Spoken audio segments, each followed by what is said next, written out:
Hey family, Torsten T's Guitars, what's going on with you, man?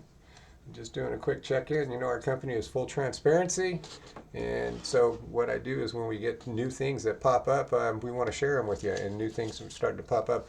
I got about 3 guitars back in the last month, I'm going to say, let's say 3 weeks, and whenever that happens, because it's fret buzz, not intonated, sharp frets, right? Those are the three complaints, and it's not one of the three; it's all three on all 3 guitars. So I'm like, okay, what's the common denominator? Because when we have an issue with our guitars, they were all three different guitars. One was an ST, one was an SBH, one was a ST2, and the other one was an SB edition. So it's 3 different guitars, 3 different setups, and 3 different customers, same complaint on all 3 guitars. So we have to look for a problem in the product. So we looked at all the products. The products were fine. Then we had to look at the process, and we have to look for common denominators in those 3 guitars. And we found the common denominator in all of those 3 guitars, and it was that um, the temperature of outside, like today, it's 20 degrees, and they all went to places that were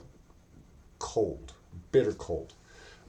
About the same. One of them actually went to New York from New York. The other one went, or no, I'm sorry, from Utah to New York. Well, it, these guitars are not air flown. If they were in the air, they'd be between 45 and 65 degrees. They'd probably be fine. But you'd see about an $80 to $100 shipping charge on there, and we charge free shipping, so they go UPS ground.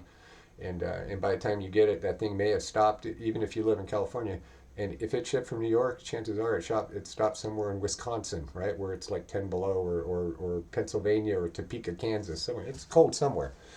So that being said, why aren't all the guitars messed up? Well, again, we're looking for common denominators, and I went back and I looked at all the tracking information on those 3 particular guitars, and then I looked at the time of the complaint of the guitar itself. In other words, it's time stamped. The email's time stamped. They were delivered, and within 2 hours of delivery is when I got the email saying this guitar's messed up. It's 20 degrees outside, bro. The guitar's going. You gotta let that thing sit.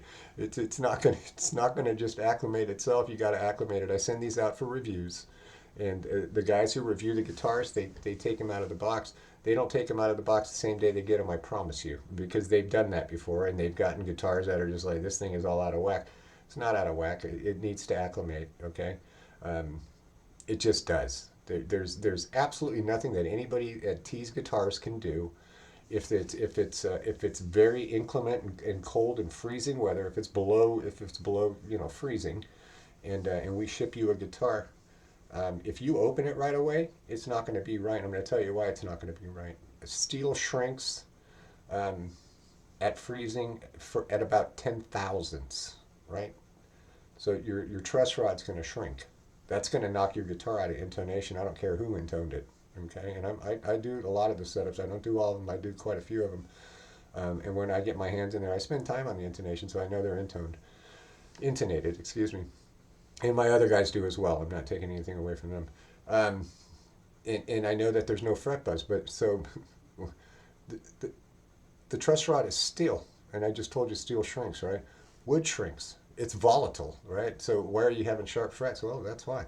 Why is it not? And why are you getting fret buzz? It's the truss rod, right? That it's shrinking, it's pulling in, and you're gonna get fret buzz because that neck is going to be bowed because it shrank. The truss rod shrank, and so on the between the first the 12th and after, and the first to the fifth, it's not right.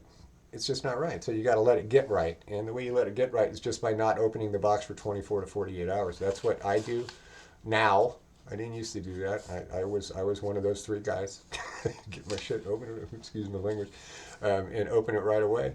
And I would find that I have to set it up, and then I'd go set it up, and then the next day I'd come in, and the same thing. I was like, oh, this thing just won't stay in shape.